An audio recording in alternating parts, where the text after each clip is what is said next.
Stupid لڑکی، idiot, یہ کیا کیا تم نے؟ وہ آفس میں سب کے سامنے دھاڑا۔ نین تارا نے فائلیں سنبھالی اور سب کی تحقیر آمیز نظروں سے بچتے ہوئے دلاور شاہ کو دیکھنے لگی۔ آفس کے تمام لوگ اپنا کام روک کر اسی کو دیکھ رہے تھے۔ آج اس کا آفس میں پہلا دن تھا۔ وہ مینیجر کی بھتیجی تھی اور یتیم تھی۔ اس نے حال ہی میں ایف اے پاس کیا تھا تاکہ اپنی ماں اور چھوٹے بھائی کی مدد کر سکیں۔ اسے مینیجر کی سفارش پر نوکری پر رکھا گیا تھا۔ پہلے ہی دن وہ اپنی روم کی طرف بڑھتے ہوئے دلاور شاہ سے ٹکرائی تھی، جو اس آفس کا مالک تھا۔ سوری سر، معاف کر دیجیے، غلطی ہو گئی اس سے۔ مینیجر فوراً ان کے سامنے آیا۔ سوری؟ کیا کروں میں اس سوری کا؟ یہ آفس ہے یا کوئی سرائے گاہ؟ اور یہ لڑکی ہے کون؟ آفس میں کیا کر رہی ہے؟ دلاور دھاڑا۔ سر، یہ وہی لڑکی ہے جس کی سفارش میں نے آپ سے کی تھی۔ اسے نوکری کی ضرورت تھی، اس لیے میں سفارش والے ملازمین کو رکھنے کے سخت خلاف ہوں۔ کام کرنے کی تمیز ہوتی نہیں اور بس۔ اس کا غصہ کسی صورت کم نہیں ہو رہا تھا۔ میں یہ سب کچھ برداشت نہیں کر سکتا، فارغ کرو اس لڑکی کو۔ وہ غصے سے پلٹنے لگا تو وہ لڑکی گھبرا کر فوراً دلاور شاہ کے سامنے آئی۔ سر پلیز معاف کر دیں، دوبارہ غلطی نہیں ہوگی، مجھے نوکری سے مت نکالیں، مجھے اس نوکری کی شدید ضرورت ہے، وہ سہمے ہوئے لہجے میں بولی۔ دلاور شاہ مٹھیاں بھیج کر رہ گیا۔ اس نے غصے بھری نظر اس لڑکی پر ڈالی اور اپنے آفس کی طرف بڑھ گیا۔ لڑکی فوراً مینیجر کے پاس آئی۔ چچا، سر سچ میں مجھے یہاں سے نکالیں گے تو نہیں نا؟ آپ جانتے ہیں ٹیچنگ میں اتنی تنخواہ نہیں ملتی اور مجھے پیسوں کی سخت ضرورت ہے۔ وہ بری طرح گھبرائی ہوئی تھی۔ آفس میں بیٹھے کئی لوگ اسے مسکراتی نظروں سے دیکھ رہے تھے، جبکہ چند ایک کے چہرے پر اس لڑکی کو دیکھ کر الگ ہی سرور طاری تھا۔ وہ کم عمر تھی اور بے انتہا حسین تھی۔ سرخی مائل رنگت، شہد رنگ آنکھیں، گھنی پلکیں، خوبصورت لمبے بال، سراہی دار گردن اور ٹھوری پر چمکتا سیاہ تیل۔ وہ بلا شبہ بہت حسین تھی۔ نہیں نہیں بیٹا، وہ تمہیں نوکری سے نہیں نکالیں گے، میں بات کروں گا، تم پریشان مت ہو، لیکن آئندہ دھیان رکھنا کہ ان کے سامنے نہ آؤ، وہ غصے کے بہت تیز ہیں۔ مینیجر نے اسے سمجھایا۔ میں پوری کوشش کروں گی کہ آئندہ ان کے سامنے نہ آؤں۔ یہ کہتے ہوئے وہ وہاں سے چلی گئی اور مینیجر نے گہری سانس لیتے ہوئے خود کو دلاور شاہ کی باتیں سننے کے لیے تیار کیا۔ دلاور شاہ نے کمرے میں داخل ہوتے ہی اپنا کوٹ اتار کر صوفے پر بیٹھا، اپنی شرٹ کے اوپری 2 بٹن کھولے اور آستین کے کف کھولتے ہوئے آستینوں کو فولڈ کرنے لگا۔ اس کی کثرتی کلائیوں کی ابھری ہوئی رگیں واضح تھیں، جو اس کے خون کی تیز گردش کا پتہ دے رہی تھی۔ اس نے فون نکالتے ہوئے ایک بار پھر ماریا کے نمبر پر کال ملائی، لیکن کال ہمیشہ کی طرح ریچیبل تھی۔ اس نے غصے سے فون اٹھا کر کانچ کی ٹیبل پر پٹخنے کے انداز میں رکھا اور اپنے ماتھے کو زور سے مسلا۔ کیا کر رہی ہو ماریا؟ کیوں رسوا کرنے پر تلی ہوئی ہو؟ کون سی منحوس گھڑی تھی جو میں نے تم سے محبت کر لی؟ یہ کہتے وہ اپنے ماتھے پر انگلیاں ٹیپ کرنے لگا اور پھر انٹرکام اٹھاتے سیکرٹری کو بلایا۔ کچھ لمحے بعد سیکرٹری دروازے پر دستک دیتا کھڑا تھا۔ اجازت ملنے پر وہ اندر آیا۔ مجھے اسٹرانگ کافی اور 2 سر درد کی گولیاں لا کر دو فوراً، اس نے سیکرٹری سے کہا۔ سیکرٹری فوراً کمرے سے باہر نکل گیا۔ باہر نکلا تو مینیجر باہر ہی کھڑا تھا۔ اندر کے کیا حال ہے؟ مینیجر نے گھبراتے ہوئے پوچھا۔ بس ٹھیک ہے، آج تو کل سے بھی برا حال ہے، کچھ زیادہ ہی غصے میں لگ رہے ہیں، نہ جانے اب یہ غصہ کس پر اترتا ہے۔ ایک تو مجھے سمجھ میں نہیں آتا ان امیروں کو اتنا غصہ آتا کیسے؟ اپنے سے نیچے کی مخلوق کو تو یہ لوگ انسان ہی نہیں سمجھتے، بدسلوکی کرتے رہتے ہیں۔ طنزاً یہ کہتے وہ وہاں سے چلا گیا، جبکہ مینیجر نے گہری سانس لی۔ دلاور شاہ کا دل برا نہیں تھا۔ ہر آفس میں ہر کوئی جانتا تھا کہ دلاور شاہ کا غصہ ہمیشہ ناک پر رہتا تھا۔ وہ انتہائی غصے والا شخص تھا اور جو اس کے ہتھے چڑھ جاتا تھا وہ اسے نہیں بخشتا تھا۔ عورتوں کے معاملے میں تو وہ خصوصاً خطرناک تھا، نہ عورتوں سے زیادہ مخاطب ہوتا تھا، نہ عورتوں کو زیادہ نوکری پر رکھتا تھا، نہ جانے اسے عورتوں سے کیا عناد تھا۔ اس کی بھتیجی کو بھی نوکری پر دلاور شاہ نے بہت مشکل سے رکھا تھا۔ اتفاق سے جس دن مینیجر نے نین تارا کی نوکری کی بات کی تھی، اس دن دلاور شاہ بہت خوش تھا، ورنہ شاید کبھی سفارش پر اس کی بھتیجی کو نہ رکھتا۔ او گاڈ، آج تو جلاد بہت زیادہ غصے میں، پتہ نہیں کس کی شامت آئے گی، جلدی جلدی فائل سمیٹو ورنہ لگ گئی واٹ۔ آفس کی ایک امپلائی جلدی جلدی ایک فائل ریڈی کر رہی تھی۔ وہ آج کی میٹنگ کی پریزنٹیشن تھی۔ اسے کچھ ہی دیر میں پریزنٹیشن روم کے اندر وہ فائل پہنچانی تھی۔ جب اچانک اس کے نمبر پر کال آئی۔ اس نے کال اگنور کرنی چاہی، پر کال کے بعد ہی ایک میسج اسکرین پر نمودار ہوا: ماما کو ہارٹ اٹیک ہوا ہے، وہ ہاسپٹل میں، جلدی سے آ جاؤ۔ یہ میسج پڑھتے ہی وہ لڑکی بری طرح گھبرائی۔ کچھ سمجھ نہ آنے پر اس نے وہاں سے گزرتی نین تارا کو آواز دی: سنو لڑکی۔ نین تارا نے اپنی جانب اشارہ کیا۔ میں؟ ہاں تم۔ اس لڑکی نے فوراً اثبات میں سر ہلایا۔ نین تارا اس کی جانب آئی۔ مجھے بہت ایمرجنسی ہے، میری ماں کو ہارٹ اٹیک ہوا ہے اور مجھے ارجنٹلی ہاسپٹل جانا ہے۔ میں یہاں ابھی کسی کو خبر بھی نہیں کر سکتی ورنہ بہت دیر ہو جائے گی۔ نین تارا گھبرا کر اسے دیکھنے لگی۔ اسے بہت برا لگا۔ میں تمہاری کیا مدد کر سکتی ہوں؟ تم بس میری یہ مدد کر دو کہ یہ فائل میٹنگ روم تک پہنچا دو، بہت ضروری فائلز ہیں، اگر لیٹ ہوئی تو مشکل ہو جائے گی، اور اگر میں خود گئی تو میں لیٹ ہو جاؤں گی۔ نین تارا نے فوراً اثبات میں سر ہلایا۔ ٹھیک ہے، تم یہ مجھے دے دو، میں پہنچا دوں گی۔ یہ کہتے ہوئے نین تارا نے فائل تھام لی۔ میٹنگ روم 3rd فلور پر ہے، 3rd فلور پر دائیں جانب 2nd ڈور۔ اس لڑکی نے نین تارا کو میٹنگ روم کا راستہ بتایا۔ Okay, thank you. یہ کہتے ہی نین تارا لفٹ کی جانب بڑھی، پر لفٹ مصروف تھی تو وہ سیڑھیوں کی جانب بڑھ گئی۔ جلدی جلدی سیڑھیاں چڑھتے ہوئے وہ میٹنگ روم تک پہنچی۔ وہ میٹنگ روم کے دروازے پر ہی کھڑی تھی۔ اسے اس وقت معلوم نہیں تھا کہ میٹنگ روم میں اندر لوگ موجود ہیں اور میٹنگ شروع ہو چکی ہے۔ وہ بلا اجازت میٹنگ روم کے اندر داخل ہوئی اور میٹنگ روم سے میسج ٹائپ کرتے ہوئے باہر نکلتے دلاور شاہ سے جا ٹکرائی۔ اس کا پاؤں بری طرح مڑا اور اس کا تمام وزن دلاور شاہ کے اوپر آ گیا۔ دلاور شاہ اس سب کے لیے تیار نہیں تھا۔ موبائل ہاتھ سے ایک طرف گرا اور وہ نین تارا کے ساتھ زمین پر گر پڑا۔ سب ہکا بھکا منہ کھولے دیکھنے لگے اور ایک دوسرے کو چور نظروں سے اشارہ کرنے لگے کہ اب نہ جانے اس لڑکی کے ساتھ کیا ہوگا، اور ان کا اندازہ بالکل ٹھیک تھا۔ دلاور شاہ اپنا فون اٹھاتے ہوئے غصے سے کھڑا ہوا اور اس لڑکی کو بازو سے دبوچتے سیدھا کیا۔ اس کا بس نہ چلا کہ نین تارا کا گلا دبا دے۔ تم پھر میرے سامنے آئی ہو؟ تم میٹنگ روم میں کیا کر رہی ہو؟ تمیز نہیں ہے تمہیں؟ کہاں گئے سارے ایتھکس؟ میٹنگ روم میں بغیر اجازت کے داخل ہونے کی تمہاری ہمت کیسے ہوئی؟ اور تمہیں یہاں بھیجا کس نے؟ جبکہ پیچھے کھڑے مینیجر نے اپنے منہ پر ہاتھ رکھ دیا۔ اس نے کتنی سختی سے نین تارا کو کہا تھا کہ وہ دلاور شاہ کے سامنے نہ آئے، لیکن وہ احمق لڑکی پھر اس کے سامنے آ گئی تھی، وہ بھی اس طریقے سے۔ نین تارا، میں تمہارا کیا کروں؟ نین تارا کے چچا نے اپنے سر پر ہاتھ مارا۔ سوری سر، مجھے پتہ نہیں تھا کہ میٹنگ روم میں سب ہیں، میں بس یہ فائلز… وہ بول ہی رہی تھی کہ دلاور شاہ نے غصے سے دھاڑتے ہوئے اس کی بات کاٹ دی۔ Shut up, just shut up! Manager, فوراً ادھر آؤ! وہ غصے سے بولا۔ جب مینیجر بھاگتا ہوا وہاں آیا، سوری سر، ابھی میں…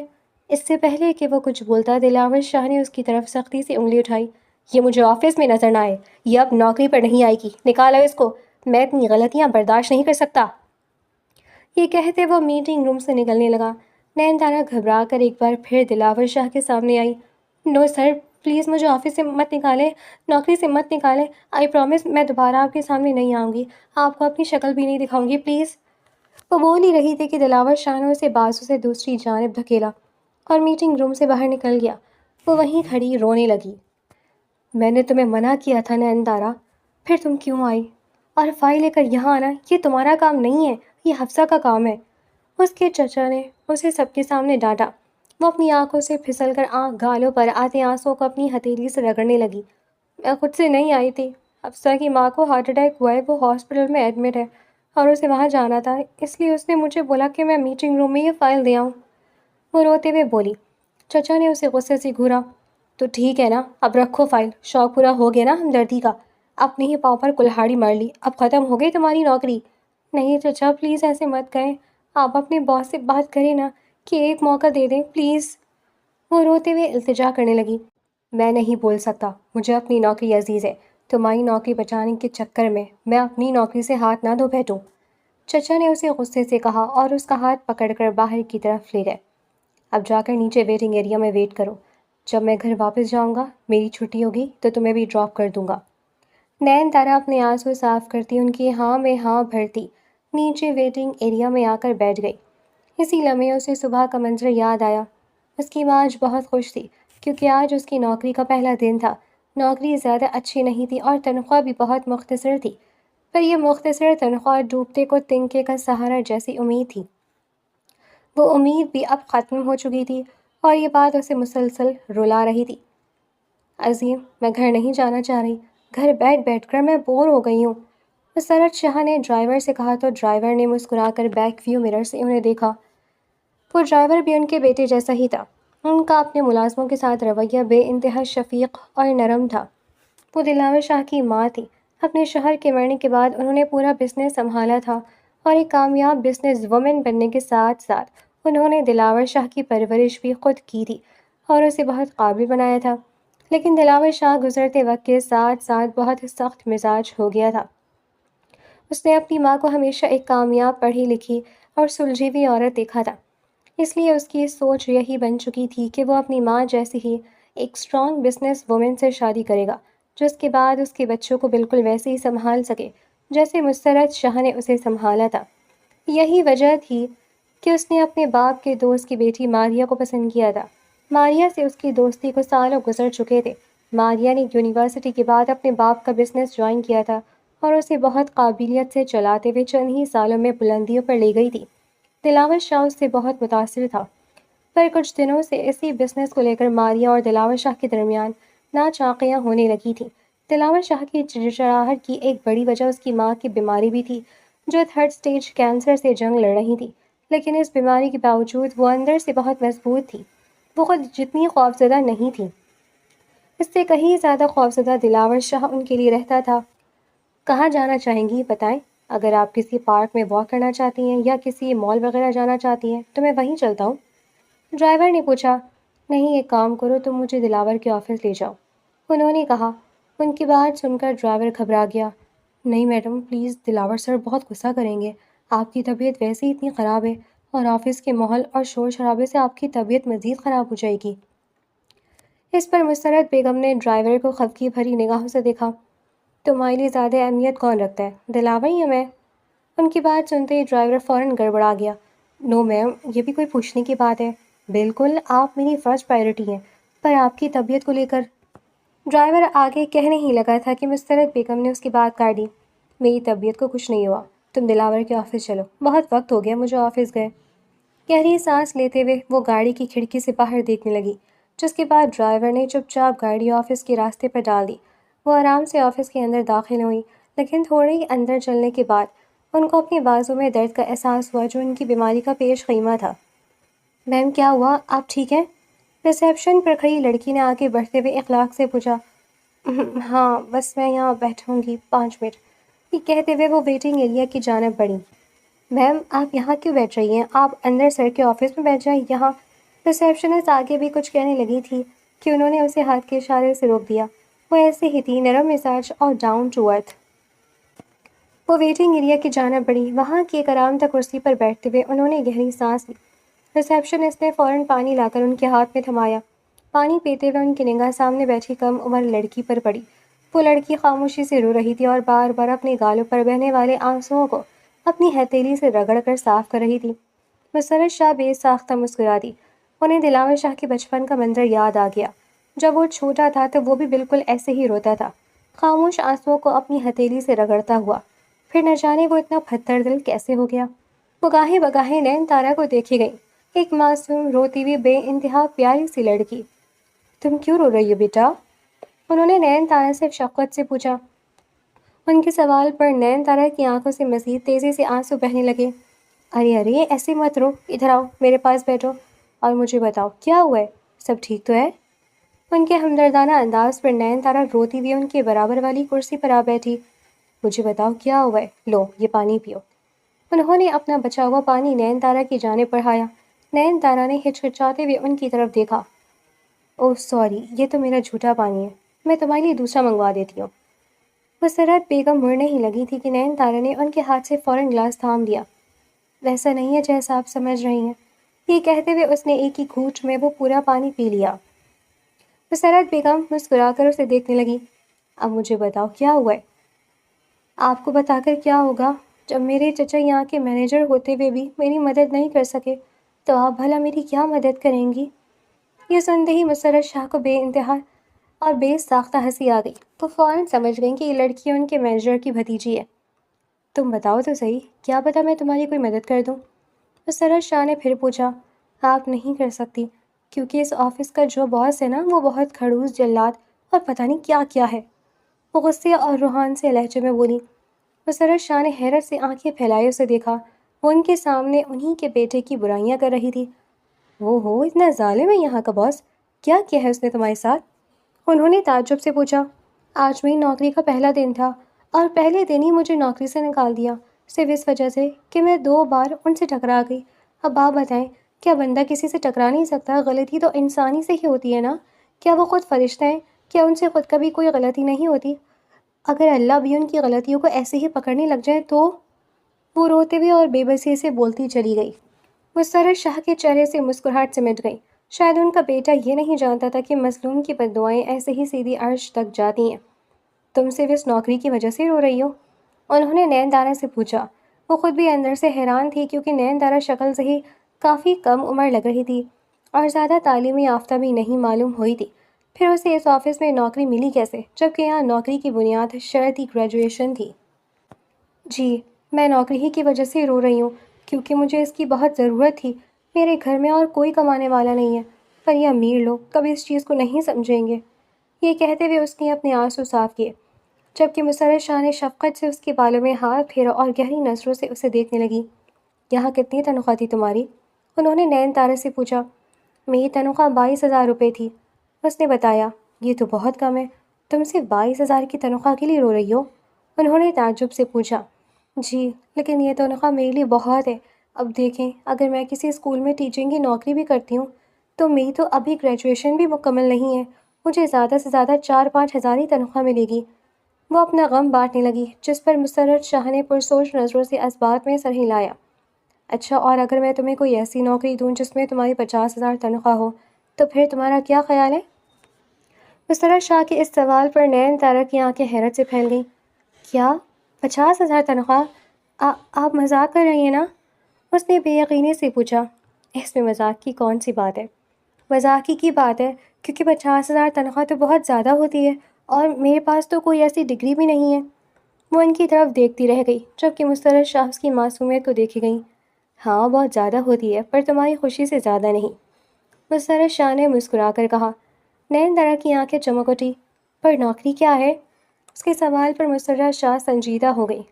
میں کینسر پیشنٹ ہوں، ان کے بتاتے ہی نین دارا کی آنکھوں کے چراغ بجھنے لگے۔ اتنی پیاری عورت اور کینسر کی مریض، اس کا دل دکھا۔ اسے سن کر بہت تکلیف ہوئی، پر مجھے یقین ہے انشاءاللہ اللہ تعالیٰ آپ کو جلد صحت یاب کر دیں گے۔ نین تارا کی اس بے ساختہ دعا پر وہ مسکرائی۔ انشاءاللہ۔ تو تمہارے لیے میرے پاس نوکری یہ ہے کہ میں سارا دن گھر میں اکیلی ہوتی ہوں، مجھے ملازموں سے اپنا کام کروانا پسند نہیں ہے۔ میں اپنے لیے ایک ایسی نرس کی تلاش میں تھی جو مجھے وقت پر دوائی دے سکے، میرا خیال رکھ سکے اور کھانے پینے میں مجھے کمپنی دے۔ نرسز کے ساتھ میرا وقت اچھا نہیں گزرتا، مجھے تمہاری جیسی ایک لڑکی چاہیے جس کے ساتھ میرا وقت اچھا گزرے، جو باتوں نہیں ہو، اچھی اچھی باتیں کرے اور میرا دل بہلائے۔ یہ سنتے ہی نین تارا کی آنکھیں خوشی سے دمکنے لگیں۔ یہ سب تو میں بہت اچھے سے کر سکتی ہوں، مجھے تو بہت اچھی اچھی کہانیاں بھی آتی ہیں۔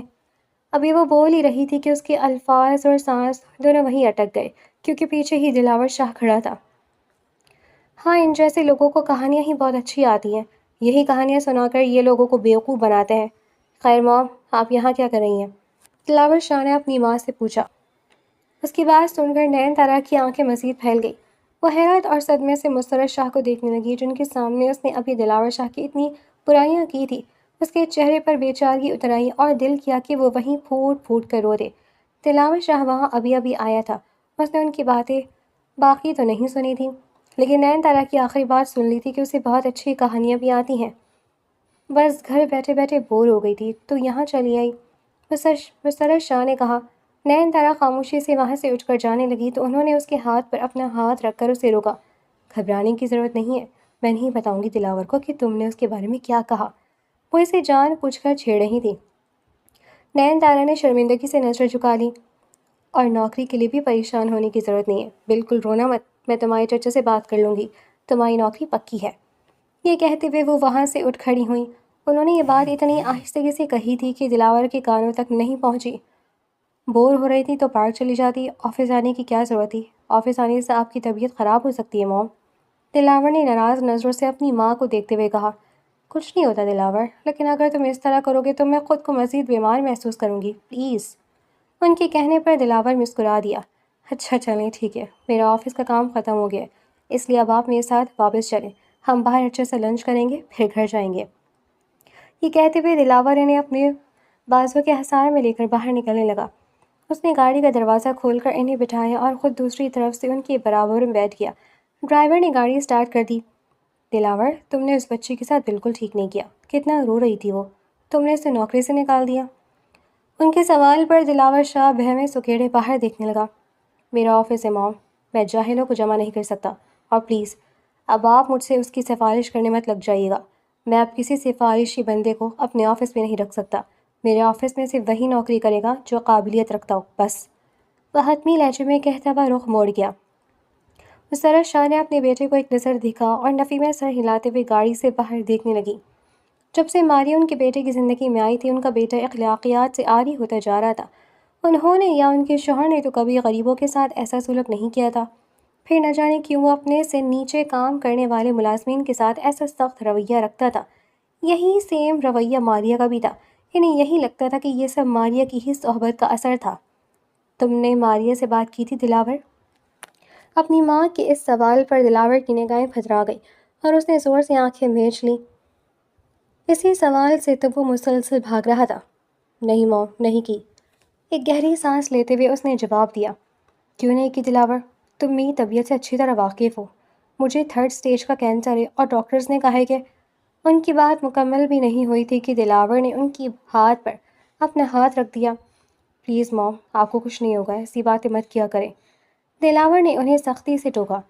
ٹھیک ہے، میں ایسی باتیں نہیں کرتی، لیکن میں پھر بھی تمہاری شادی دیکھنا چاہتی ہوں، تم ماریا سے بات کرو، اگر وہ شادی کے لیے مانتی ہے تو ٹھیک، ورنہ پھر…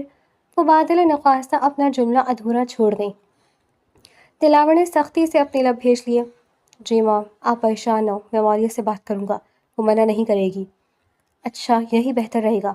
مسرت شاہ نے بات ختم کی اور باقی راستہ مکمل خاموشی سے کٹ گیا۔ وہ خوشی خوشی گھر لوٹی تھی اور اپنے چچا سمیت باقی گھر والوں کو بھی 50,000 کی نوکری کی خوشخبری سنائی تھی۔ پہلے تو اس کے چچا کو یقین نہیں آیا تھا، لیکن جب اس نے مسرت شاہ کے بارے میں بتایا تو انہیں یقین آ گیا۔ انہیں اس کمپنی میں کام کرتے سالوں ہو چکے تھے اور وہ مسرت شاہ سے اچھی طرح واقف تھے کہ وہ واقعی ایک بہت نیک خاتون تھی۔ وہ اپنی بھتیجے کے لیے بہت خوش تھے اور ان کی امید کے مطابق اگلے ہی دن مسرت شاہ نے اس کے چچا سے رابطہ کیا تھا اور انہیں نین تارا کو گھر لے کر آنے کا کہا تھا۔ وہ سستے کپڑوں میں سادہ سے ہولیے میں اپنے چچا کے ساتھ بائک پر بیٹھ کر دلاور شاہ کے گھر پہنچی۔ وہ گھر نہیں، کوئی خواب محل لگ رہا تھا۔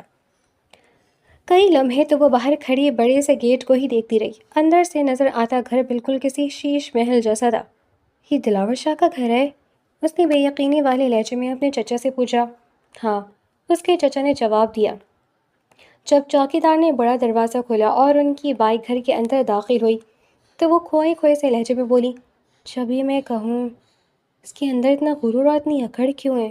اس شیش محل میں رہنے کے بعد تو کسی کا بھی دماغ آسمانوں پر چلا جائے گا۔ اس کے چچا اس کی معصوم باتوں پر مسکرانے لگے۔ یہ تو صرف دور کی چمک دھمک ہے بیٹا، ان لوگوں کے پاس دولت وغیرہ سب کچھ ہوتی ہے، لیکن سکون نہیں ہوتا، محبت نہیں ہوتی، رشتوں میں خلوص نہیں ہوتا۔ یہی وجہ تو ہے کہ مسرت میم نے تمہیں اس کام کے لیے رکھا ہے، ورنہ بتاؤ، یہ عمر تو بہو اور پوتا پوتیوں کے ساتھ کھیلنے کی ہے۔ چچا کے بتانے پر نین تارا نے اس بات میں سر ہلایا۔ ہاں، میں بھی حیران ہوں، اتنی امیر ہے اور ساتھ کوئی کمپنی دینے والا نہیں ہے۔ خیر، وہ بہت نیک خاتون ہے، میں ان کے ساتھ بہت مخلص رہوں گی۔ اس کی سچی بات پر اس کے چچا دل سے مسکرا دیے تھے۔ اس کے چچا اسے وہاں چھوڑ کر جا چکے تھے اور اس کی واپسی پر گھر چھوڑنے کی ذمہ داری مسرت شاہ نے لے لی تھی۔ نین تارا کا مسرت شاہ کے ساتھ پہلا دن بہت ہی اچھا گزرا تھا، بالکل ویسا ہی جیسا مسرت شاہ چاہتی تھی۔ انہوں نے نین تارا کو تمام دوائیوں کا طریقہ اور وقت اچھی طرح سمجھا دیا تھا۔ نین تارا نے بھی دن بھر ان سے ڈھیروں باتیں کی اور انہیں اپنے ہاتھ کا بہترین سوپ بنا کر بھی پلایا۔ مسرت شاہ کو نین تارا کے ساتھ اپنا پہلا دن گزار کر دل سے بہت خوشی اور سکون محسوس ہوا تھا۔ خود نین تارا بھی جب شام کو اپنے گھر لوٹی تو اپنے گھر والوں کے سامنے سارا وقت مسرت شاہی کے تذکرے کرتی رہی، ان کے گھر کی خوبصورتی، مسرت شاہ کے اخلاق اور ان کے عالی شان محل نما گھر کی تعریفیں۔ ہاں، البتہ جب بھی اس کی زبان سے مسرت شاہ کی تعریف نکلتی تو ساتھ دلاور شاہ کی برائی لازمی نکلتی تھی۔ دلاور شاہ اپنے آفس پہ ٹہلتا وہ ایک بار پھر ماریہ کا نمبر ڈائل کرا تھا جب کال ریسیو کر لی گئی۔ فار گاڈ سیک ماریہ تم کال ریسیو کیوں نہیں اٹھاتی؟ فار گاڈ سیک ماریہ تم کال کیوں نہیں اٹھاتی؟ اگر نہیں بات کرنی تو صاف منع کر دو۔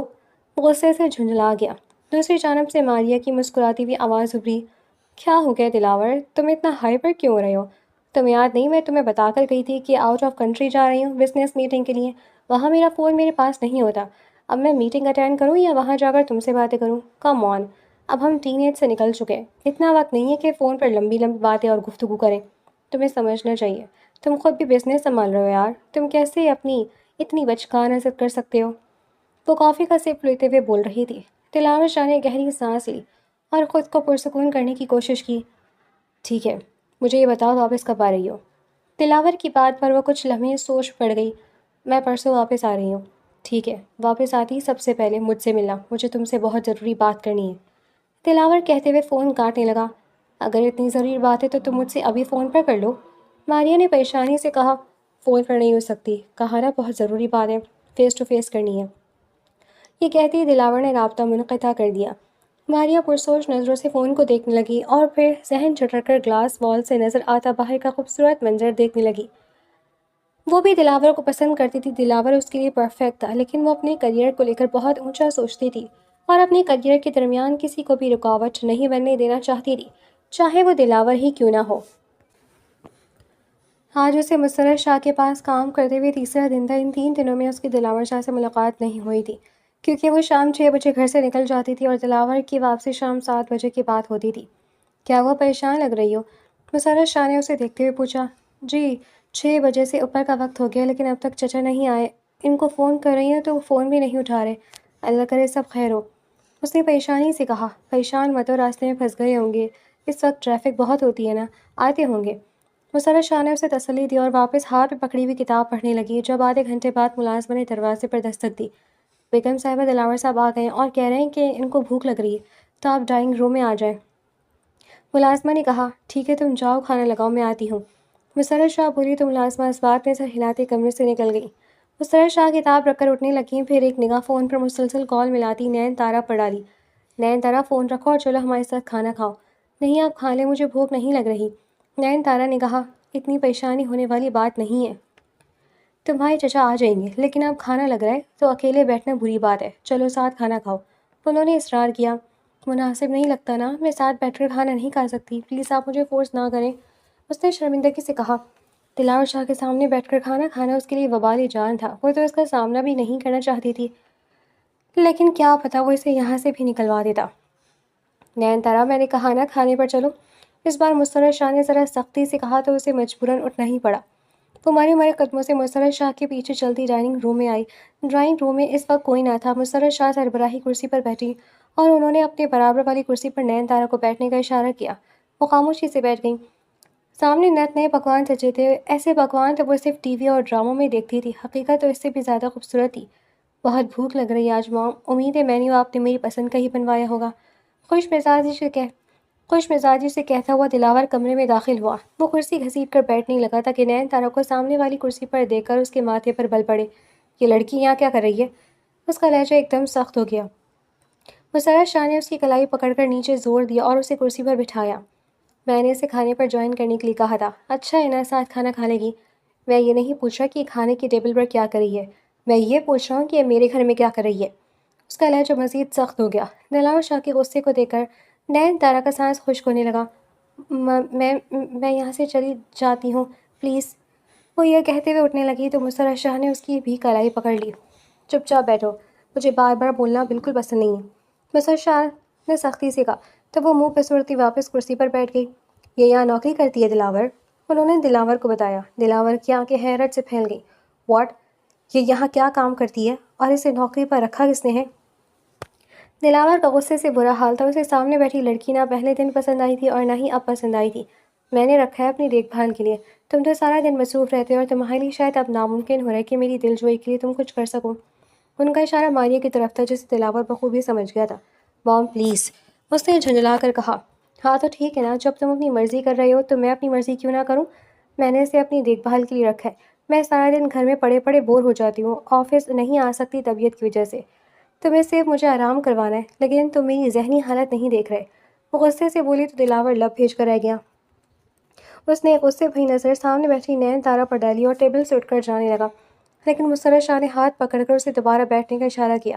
وہ اپنے ہونٹ چباتا واپس بیٹھ گیا۔ وہ اپنی ماں کے آگے ضد نہیں کر سکتا تھا، اس لیے خاموشی سے بیٹھ کر کھانا کھانے لگا، لیکن کھانے کے دوران بار بار سرخی مائل غضبناک نظروں سے نین تارا کو گھورنا نہ بھولتا۔ نین تارا کے لیے اپنے حلق سے نوالے اتارنا مشکل ہو گیا تھا۔ اس کا دل چاہا کہ کاش کوئی علاؤالدین کا چراغ ہوتا اور وہ چٹکی بجاتی وہاں سے غائب ہو جاتی۔ 2 دن گزر چکے تھے۔ ماریہ کی پاکستان واپسی ہو چکی تھی۔ دلاور شاہ کے پاس اس کا میسج آیا تھا۔ وہ اسے شام میں ملنے کا کہہ رہی تھی اور ساتھ میں لوکیشن بھی بھیجی تھی جہاں انہوں نے ملاقات کرنی تھی۔ وہ آفس سے فارغ ہو کر ماریہ کی بتائی کی جگہ پر پہنچا۔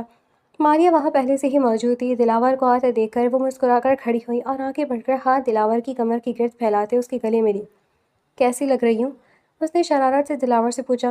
حیرت ہے تمہیں یہ پوچھنے کی ضرورت پڑ گئی، کیونکہ جتنی تم کانفیڈنٹ ہو، تمہیں کیا فرق پڑتا ہے کہ کون تمہارے بارے میں کیا رائے رکھتا ہے؟ دلاور کے جواب پر ماریہ گہرا مسکرائی۔ لگتا ہے بہت زیادہ ناراض ہو۔ تمہیں فرق پڑتا ہے میری ناراضگی سے؟ دلاور نے پوچھا۔ پڑتا ہے، تبھی تو یہاں بیٹھی ہوں نا تمہارے سامنے۔ ٹپیکل عورتوں کی طرح ناراض ہونا بند کرو۔ مجھے تو حیرت ہوتی ہے کہ تم اتنے میچور ہو، اتنے پروفیشنل ہو، اس کے باوجود تم کیسے بات کرتے ہو؟ وہ ہنسی۔ دلاور کو لگا وہ اس کا مذاق اڑا رہی ہے۔ میں پروفیشنل ہوں اپنے کام کو لے کر، بٹ تم بھول گئی ہو کہ تمہارا اور میرا تعلق پروفیشنلزم کا نہیں، ایموشنز کا ہے۔ دلاور نے ٹیبل پر آگے کی جانب جھکتے ہوئے اسے باور کروایا۔ اتنے میں ہوٹل کا مینیجر دلاور کے پاس آیا۔ دلاور اور ماریہ سے گریٹنگ کے بعد اس نے ویٹر کو بلایا اور ان کی خدمت پر مامور کر دیا۔ آرڈر کرنے کے بعد ماریہ دلاور کو دیکھنے لگی۔ ہاں بالکل، کیونکہ ایموشنز کا تعلق ہے، ہم کوئی کالج اسٹوڈنٹس تو نہیں ہے نا؟ ہاں بالکل، کیونکہ ایموشنز کا تعلق ہے، پر ہم کوئی کالج اسٹوڈنٹس تو نہیں ہے نا بی اے مین۔ ماریہ کے کہنے پر دلاور گہری سانس لے کر نگاہیں پھیر گیا۔ ماریہ سے بحث بیکار تھی۔ اچھا بتاؤ، کیا ضروری بات تھی؟ کافی کا سپ لیتے ماریہ نے پوچھا۔ مجھ سے شادی کرو گی؟ دلاور کے پوچھنے پر ماریہ چند لمحوں تک آنکھیں پھاڑے اسے دیکھنے لگی، پھر قہقہ لگا کر ہنسی۔ قہقہ دھیما تھا، لیکن پھر بھی آس پاس کے کئی لوگ متوجہ ہو گئے تھے۔ ماریہ، اس میں ہنسنے والی کون سی بات ہے؟ دلاور نے دانت پیسے۔ دلاور تم اپنا طریقہ تو دیکھو، بالکل کوئی بچے لگ رہے ہو یار۔ ظاہر سی بات ہے شادی کرنی ہے تم سے، جبھی تو تمہارے ساتھ ریلیشن میں ہوں۔ دلاور نے بمشکل مٹھیاں بھیج کر اپنا غصہ ضبط کیا۔ میرا سوال غلط ہے، صحیح کہہ رہی ہو تم۔ صحیح سوال یہ ہے کہ تم شادی مجھ سے کب کر رہی ہو؟ اس طرح ریلیشن میں کب تک رہنے کا ارادہ ہے؟ دلاور کی بات پر ماریہ سنجیدہ ہوئی۔ کافی کا کپ ٹیبل پر رکھا۔ مجھے تمہاری نفسیات سمجھ میں نہیں آ رہی دلاور۔ ہم ریلیشن میں ہیں، ہمارے درمیان طے تھا کہ ہم اپنے بزنس کو فروغ دیں گے، ایک دوسرے کی کامیابی کے درمیان رکاوٹ نہیں بنیں گے، تو پھر اب یہ سب کچھ کیوں؟ ماریہ کے ماتھے پر بھی بل پڑے۔ میں تمہارے بزنس اور تمہارے کریئر کے درمیان رکاوٹ نہیں بن رہا۔ شادی رکاوٹ نہیں ہوتی ماریہ، اس بات کو سمجھو پلیز۔ نہیں دلاور، سمجھنے کی ضرورت تمہیں ہی ہے۔ تم اس بات کو سمجھو کہ شادی بہت بڑی رکاوٹ ہے، اور اگر شادی رکاوٹ نہیں ہے تو شادی ابھی کرنی ہی کیوں ہے؟ ماریہ بری طرح جھنجھلائی۔ دیکھو ماریہ، میری ماں کی طبیعت بہت خراب ہے، ان کو 3rd اسٹیج کینسر ہے۔ دلاور نے بتایا۔ ہاں یہ سب مجھے معلوم ہے دلاور، لیکن ان سب سے ہماری شادی کا کیا تعلق ہے؟ میں نے تو تم سے کہا تھا کہ تم اپنی موم کو UK لے کر جاؤ، ان کا اچھے سے اچھا علاج کرواؤ۔ ماریہ نے کہا۔ میں تم سے مشورہ نہیں مانگ رہا ماریہ، میں اپنی ماں کی وجہ سے تم سے شادی کرنا چاہتا ہوں، اس لیے تمہیں فورس کر رہا ہوں۔ دلاور نے کہا۔ تم اپنی ماں کی وجہ سے مجھ سے شادی کرنا چاہتی ہو؟ سیریسلی دلاور، تم بات ایسے کرو جیسے میں شادی کے بعد سب کچھ چھوڑ چھاڑ کر تمہاری ماں کے پاس بیٹھ جاؤں گی اور ان کی خدمت کے لیے۔ میری شادی سے تمہاری موم کو کیا فائدہ ہوگا؟ میں تو ویسے بھی سارا دن گھر پر نہیں ہوتی، دوسرے ملکوں اور دوسرے شہروں میں میرا آنا جانا ہوتا ہے، اور اگر تمہاری موم یہ سوچ رہی ہیں کہ شادی کے بعد وہ پوتا پوتی دیکھیں گی تو سوری ٹو سے دلاور، میرا تو شادی کے بعد بھی بیبی کا کوئی پلان نہیں ہوگا جب تک میں خود کو اس مقام پر نہیں پہنچا دیتی جس مقام پر میں نے اپنی آپ کو سوچ رکھا ہے۔ یہ بات اپنے دماغ میں کلیئر کر دو، اور پلیز یہ شادی کا خناس اپنے دماغ سے نکالو۔ یہ بہت پہلے ہوتا تھا کہ ماں باپ اپنی بیماری کا زور دے کر بچوں پر اپنے فیصلے تھوپتے تھے۔ تم کوئی مڈل کلاس فیملی سے نہیں ہو یار، ماریہ نے کڑاہٹ سے کہا۔ دلاور کا چہرہ غصے سے سرخ ہو گیا۔ تمیز سے بات کرو ماریہ، تم میری ماں کے بارے بات کر رہی ہو۔ دلاور کا لہجہ بے انتہا سر تھا۔ اوکے دلاور، تمیز کے ساتھ، میں ابھی شادی تم سے نہیں کر سکتی، اور آنے والے 3-4 سال تک میرا شادی کا کوئی پلان نہیں ہے، اوکے؟ یہ میرا فائنل ڈیسیجن ہے، اس کے بعد ہم اس ٹاپک پر بحث نہیں کریں گے، اور اگر تمہیں اتنا زیادہ مسئلہ ہے نا تو تم کسی اور لڑکی سے شادی کر لو، مجھے فرق نہیں پڑے گا۔ ماریہ غصے سے کہتی اپنا بیگ اٹھا کر وہاں سے نکل گئی، جبکہ دلاور وہاں اکیلا بیٹھا رہ گیا۔ اتنے سالوں کے ریلیشن کے باوجود ماریہ اسے سمجھنے کو تیار نہیں تھی، بلکہ یوں ظاہر کر کے گئی تھی جیسے اسے کوئی فرق ہی نہیں پڑتا۔ دلاور نے غصے سے اپنے چہرے پر ہاتھ پھیرا اور خود بھی وہاں سے کھڑا ہو گیا۔ دلاور غصے سے گھر لوٹا تھا اور اپنے کمرے کی جانب بڑھنے لگا تھا جب نین تارا بھاگتی ہوئی اس کی جانب آئی۔ سر، ایکسکیوز می سر۔ دلاور نے مٹھیاں بھیج کر پلٹتے ہوئے نین تارا کو دیکھا۔ کیا مسئلہ ہے؟ اس نے سختی سے پوچھا۔ میڈم کی طبیعت بہت زیادہ خراب ہو رہی ہے، ان کو کچھ ہو رہا ہے۔ یہ کہتے ہوئے نین تارا کی گھبراہٹ سے حالت خراب تھی، آنکھوں میں آنسو بھرے ہوئے تھے۔ دلاور بھاگتا ہوا اپنی ماں کے کمرے کی جانب بڑھا۔ کمرے کا دروازہ کھلا تو اس کی ماں بے ہوش ہو چکی تھی۔ ڈرائیور سے کہو فوراً گاڑی نکالے۔ اس کے چلانے پر نین تارا فوراً باہر کی جانب بھاگی اور ڈرائیور کو گاڑی نکالنے کے لیے کہا۔ ڈرائیور نے فوراً گاڑی نکالی۔ دلاور مسترد شاہ کو اپنی گود میں اٹھا کر گاڑی تک لایا، گاڑی کی پچھلی سیٹ پر انہیں لٹایا اور خود ڈرائیونگ سیٹ کی جانب بڑھا۔ اسی اثنا میں نین تارا بھی فوراً مسترد شاہ کے ساتھ پچھلی سیٹ پر بیٹھ گئی۔ ڈرائیونگ سیٹ پر بیٹھتے دلاور غصے سے پلٹا۔ تم کیوں اندر بیٹھ رہی ہو؟ میں بھی ساتھ چلوں گی پلیز، وہ روتے ہوئے بولی۔ اس وقت دلاور کے پاس بحث کرنے کا وقت نہیں تھا، اس لیے اسے نظر انداز کرتے ہوئے اس نے گاڑی گیٹ سے باہر نکالی اور ہسپتال کے راستے پر ڈال دی۔ وہ بہت تیز ڈرائیونگ کر رہا تھا، آدھے گھنٹے کا سفر اس نے محض 10 منٹ میں طے کر دیا۔ اس نے گاڑی ہسپتال کے احاطے میں روکی اور ہسپتال کے گارڈ کو اشارہ کیا۔ اگلے ہی لمحے اسٹریچر باہر تھا۔ اپنی ماں کو اسٹریچر پر لٹا کر وہ ایمرجنسی روم کی طرف بھاگا۔ ڈاکٹر اندر تھے اور وہ ایمرجنسی روم کے باہر کھڑا تھا، پریشانی سے اپنے ہاتھوں کو بار بار آپس میں مل رہا تھا اور دل کی دھڑکن بے تحاشا تیز تھی۔ نین تارا بھی ایمرجنسی روم کے باہر بیٹھی مسلسل کچھ پڑھ پڑھ کر دعائیں کر رہی تھی، آنکھوں سے آنسو مسلسل گر رہے تھے۔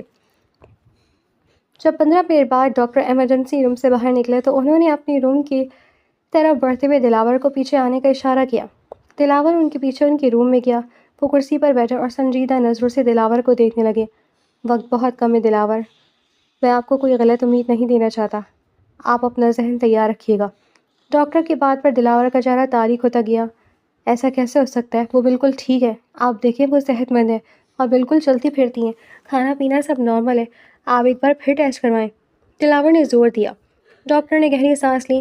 ہم 3 بار ٹیسٹ کروا چکے دلاور، رزلٹ وہی ہے، ٹیسٹ کروانے سے حقیقت نہیں بدل جائے گی۔ انہوں نے دلاور کو سمجھانا چاہا۔ میں انہیں باہر کے ملک لے کر چلا جاتا ہوں، مجھے یقین ہے وہاں کوئی نہ کوئی علاج ضرور ہو جائے گا۔ وہ رو دینے کو تھا۔ اگر علاج ممکن ہوتا تو میں آپ کو باہر لے جانے سے نہیں روکتا، اور اگر آپ باہر لے کر جانا بھی چاہتے ہیں تو آپ انہیں لے جائیں، لیکن وہاں بھی ان کا کوئی علاج نہیں ہو سکے گا۔ بہتر یہی کہ آپ ان کو وقت دیں، ان کے ساتھ اچھا وقت گزاریں اور انہیں کسی قسم کی ٹینشن یا ڈپریشن نہ دیں، شاید اس سے ان کی چند دن کی زندگی بڑھ جائے۔ ڈاکٹر کہتے ہوئے اٹھ کھڑے ہوئے، جبکہ دلاور شاہ کے ہاتھ پاؤں ٹھنڈے پڑنے لگے تھے۔ وہ جو کبھی نہیں روتا تھا، ایک آنسو ڈھلک کر اس کی آنکھوں سے گال پر آ گیا۔ اس نے بدحواسی سے اسے جھٹکا، اپنی ہتھیلیوں کو دونوں آنکھوں پر مسلا اور گہری سانس لے کر خود پر قابو پانے کی کوشش کی، لیکن 2 آنسو پھر جھلک کر اس کی گال پر پھسل گئے۔ اس نے رومال سے اپنا چہرہ صاف کیا اور گہری سانس لیتے ہوئے ڈاکٹر کی روم سے باہر نکل آیا۔